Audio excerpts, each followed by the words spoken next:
Ah oui, c'est une excellente nouvelle. Apparemment, la loi a contraint l'empire du porno à quitter la France. Mais savez-vous qui s'en réjouit? Eh bien lui. Et lui, tout le monde le connaît, c'est Thibaut InShape. Thibaut est riche, il est musclé et il est surtout extrêmement célèbre. Alors il y a une chose que je peux vous garantir, c'est que son problème dans la vie, ce n'est certainement pas de faire des rencontres, c'est peut-être plutôt même de les éviter. Et pourtant, contre toute attente, jusqu'au 4 janvier 2024 à 8h18 précise, Thibaut avait un énorme problème. La masturbation. Mais c'est pas ouf. Alors est-ce que la masturbation était le problème en soi? Non, pas vraiment. D'ailleurs, chez les hommes, cela contribuerait plutôt à réduire le risque de cancer de la prostate. Thibaut devrait vivre très très longtemps. Mais si c'était un énorme problème pour lui, c'est parce que de son propre aveu, c'était jusqu'à 4 heures jour et quasiment 1 heure de perdu dans son addiction au porno. Et donc le constat est plutôt simple, si Thibaut a pu sombrer dans l'addiction au porno alors même qu'il est financièrement et physiquement taillé dans une pointe de pyramide sociale, ce qui normalement ouvre la plupart des portes, pour nous cela veut dire deux choses extrêmement importantes. La première est que le porno semble très addictif et on découvre qu'il est aussi difficile à concurrencer, même pour ceux qui ont a priori plus de choix. Et la deuxième, c'est qu'à partir du moment où tout ça est addictif, non concurrençable et légal, alors quelqu'un gagne très probablement un énorme paquet de pognon sur l'addiction des gens comme Thibaut. Alors à cette étape de la réflexion, les questions en suspens sont plutôt simples. Qui donc s'enrichit grâce à l'empire du porno? Et pour les plus cyniques, pourquoi ça serait pas vous? Et du coup j'ai essayé de mener l'enquête. Alors pour commencer, je suis allé voir si parmi les 40 000 sociétés cotées en bourse, on pouvait retrouver celles qui se font la guerre pour conquérir l'empire du porno. Et rien. Ce qui est étonnant car le porno, c'est une industrie a priori légale d'environ 100 milliards de dollars de recettes par an. Mais en fait, on ne le sait pas vraiment. Pourquoi? Car justement, ce n'est que lorsque les entreprises sont cotées en bourse qu'elles ont une obligation de transparence. Et là, pour le coup, cet empire qui génère quoi que ce soit entre 50 et 200 milliards par an de chiffre d'affaires, eh bien, il est particulièrement discret. Mais le paradoxe, c'est que si l'on fait ce même genre de recherche sur d'autres business à la limite de l'éthique tout en restant dans la légalité, eh bien on n'a jamais ce problème. Des entreprises à l'éthique borderline qui restent dans la légalité, en bourse, on en trouve des centaines. On a même un petit surnom pour elles, les sin stocks, les actions du péché. Alors en fait, ces sin stocks, ils ne vont pas vous surprendre, vous les connaissez tous d'avance. Alcool, tabac, cannabis, jeux d'argent, armement, donnez-moi un sujet qui soulève des questions éthiques et habituellement je suis toujours capable de vous trouver des industries cotées en bourse qui en profitent. D'ailleurs pour les plus idéalistes d'entre nous, c'est même tout le capitalisme qui serait constitué d'entreprises immorales. Mais dans le cas du porno, l'entreprise en bourse qui se rapproche le plus de cette industrie, c'est a priori Playboy. Et à part ça, on n'a vraiment pas grand chose pour essayer de comprendre ce qui se passe dans cette industrie. Le paradoxe avec les autres sin stocks, c'est que si l'industrie du porno fait les choses dans les règles et dans la légalité, alors elle serait probablement moins nocive et plus profitable que beaucoup d'entre elles. Mais là clairement on dirait qu'il y a des choses à cacher. Alors pour retrouver qui se cache au sommet de l'empire du porno, j'ai continué à mener l'enquête à l'ancienne, en remontant la piste par les mentions légales que nous donnent les sites. Et environ 2 heures plus tard, j'avais surtout perdu la moitié de mon temps. Pourquoi? Eh bien car je suis marié, du coup il fallait bien que je passe du temps à expliquer à ma femme ce que j'étais en train de faire. Et c'est justement au cours de cette discussion que j'ai réalisé une chose importante. J'ai réalisé que la plupart des recherches amenaient à peu près toujours sur les mêmes sites. You, arrête, Hub. Mais la deuxième particularité de ces sites, c'est qu'ils semblent tous appartenir à la même entreprise. Et donc l'empire du porno, a priori ce serait la société Halo. Et croyez-le ou non, mais l'actionnaire principal de cette société serait Ethical Capital Partner.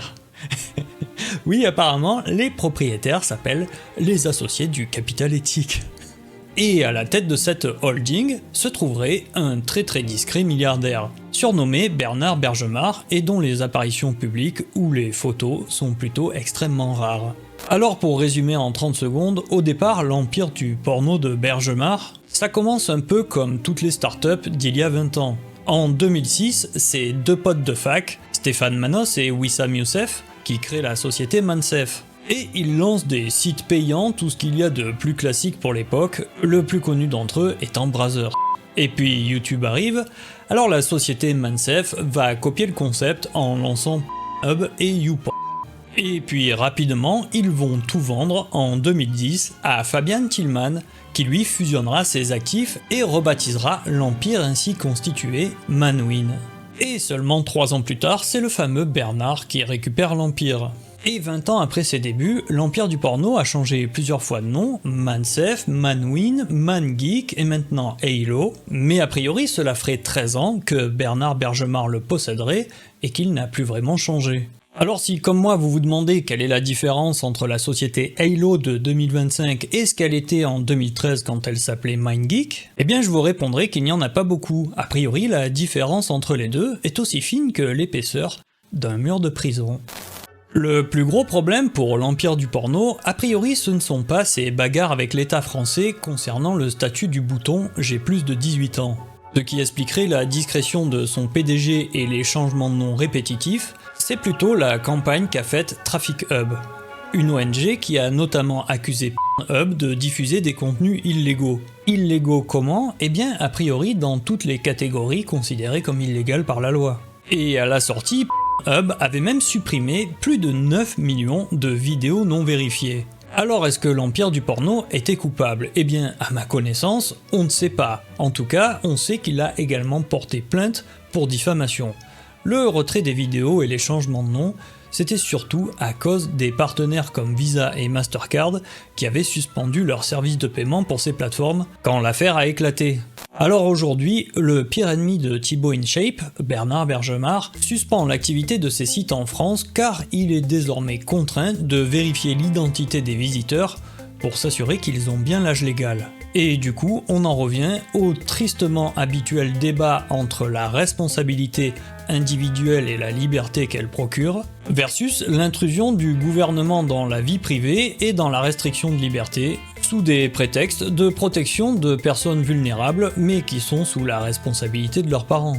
Alors la très mauvaise nouvelle pour Bernard Bergemar et son empire du porno, c'est qu'ils sont très certainement en train de perdre un paquet d'argent. En revanche, la très bonne nouvelle pour tout le monde, c'est que selon Thibaut InShape, c'est une opportunité pour nous d'en gagner beaucoup. Parce que c'est désormais bien connu, le porno finirait par atrophier certaines zones du cerveau, mais il représente également un coût économique pour 2 raisons. La première étant que vous piratez votre système de dopamine qui gère le plaisir et le mécanisme de la récompense, ce qui en conséquence altère la motivation. Et la deuxième raison est que selon Thibaut, vous perdez tout simplement du temps. Et selon lui, pour devenir plus productif, vous avez la réponse, je me branle plus. Mais si Thibaut a préféré le porno à la réalité où il ne manque certainement pas d'opportunités, c'est malheureusement une triste et désespérante histoire d'avantages compétitifs. Le porno c'est gratuit, immédiatement accessible, dans la forme que l'on veut, et surtout, cela ne demande aucun effort personnel. Et bref, c'est tout l'inverse de la réalité. Pour vous rendre compte de la taille du problème, eh bien en 2006, quand toute cette histoire d'empire du porno a commencé, moi j'avais 22 ans et à l'époque, seulement 5% des 18-24 ans indiquaient n'avoir eu aucun rapport dans les 12 derniers mois.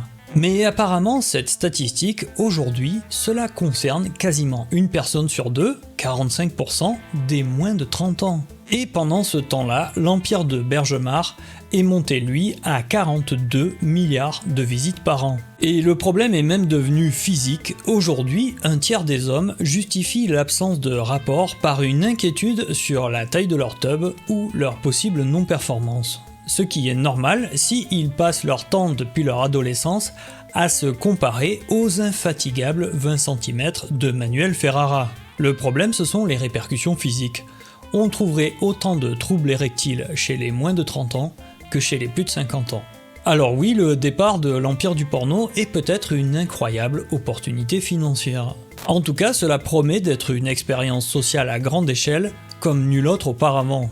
Et on ne peut que espérer que Thibaut ait raison et que nous allons gagner 2 points de PIB, relancer la natalité et la motivation de tous pour entreprendre. Mais malheureusement, peut-être allons-nous découvrir que finalement la perfusion permanente de porno était aussi indispensable que la perfusion perpétuelle de drogue ou d'aide sociale. Et du coup, peut-être qu'une horde de frustrés débiles aura maintenant 2 fois plus d'énergie et de motivation à dépenser dans la rénovation du mobilier urbain. Si vous n'avez pas apprécié cette vidéo, merci à vous d'être quand même resté jusqu'à la fin. Pour tous les autres qui ont apprécié ce contenu, je vous remercie d'avance pour votre abonnement et je vous souhaite à tous une excellente fin de semaine. À très bientôt. Boy, that is the real thing.